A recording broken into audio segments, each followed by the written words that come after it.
Welcome to Learning Unit number 7, Ethics in Research. We're also going to be talking, however, about types of research as well. So in this learning unit, you're going to demonstrate how you've completed the 9 hours of city human subject research training.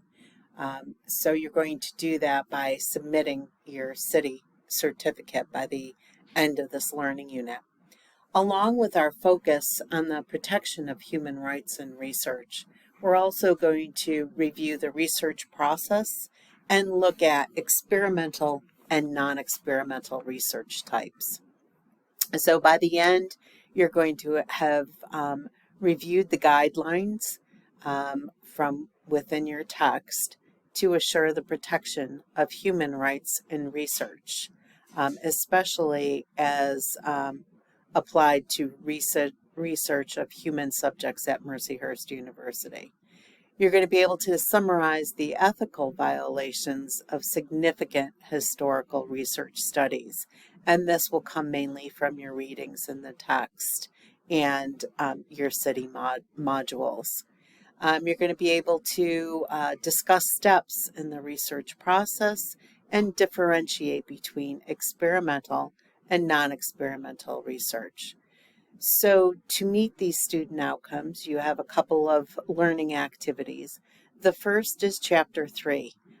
Even though you're going through the city modules, I want you to read through Chapter 3, including the research process, especially the research process.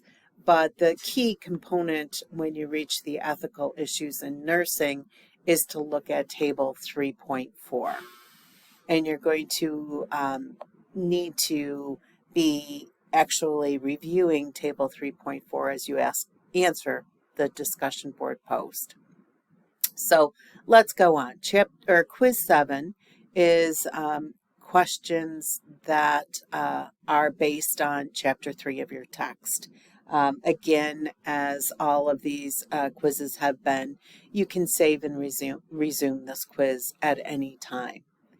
And you are going to be uploading your city certification to this link right here.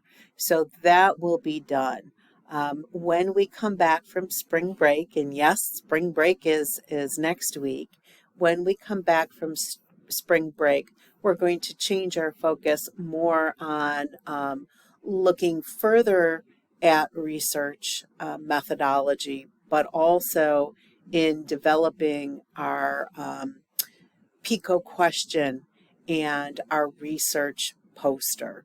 So we're going to be doing a poster presentation in this course. So we're going to kind of further that aspect in the second half of this class. So in order to do the discussion board, you're going to need to click on this link. But let's look at the questions in discussion board 7. First of all, I'd like you to share your experience with completing the city modules. Did you find this a positive learning experience? Why or why not? I ask that you do be honest. If there's anything in specifically that you want to share was a positive module that you really learned a lot from, or that you felt you did not learn a lot from, if you're talking about specific modules within that certificate, that would be great too.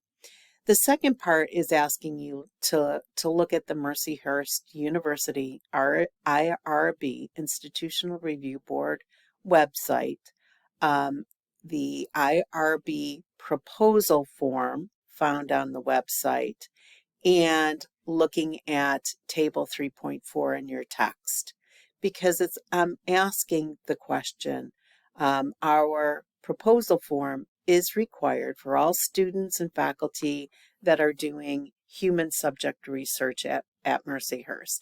And whether they're doing it at Mercyhurst or whether they're doing it elsewhere, if the individual is a Mercyhurst student or faculty, they need to complete this form. And that's there to assure that the participants of the research study, that their human rights are protected. So my question is, as you look at that IRB proposal form and you look at table 3.4, do you find evidence that all of the questions that are within the guidelines for evaluation of human rights in research are addressed in this proposal form? So let's just look over at the Mercyhurst site, and it talks about our institutional review board, examples of some research that requires the IRB process. The members of the IRB, the committee members, change annually. I've been on the IRB and sat on the IRB for 3 years total. I am not currently on that committee. How do we ensure the safety and protection of your research participants? What type of research requires this form? And the instructions for the form. But I also want you to look at the actual form. So if you click on the IRB proposal form, it's going to bring up a document. And I want you to kind of look through the questions that are being asked on this document.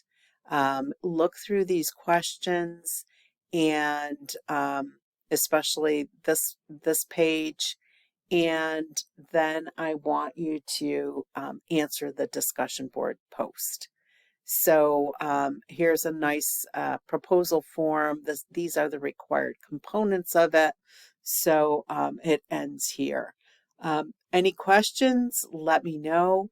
And again, I hope that you enjoy a well-deserved break next week. And when we come back, we are going to be starting to focus on your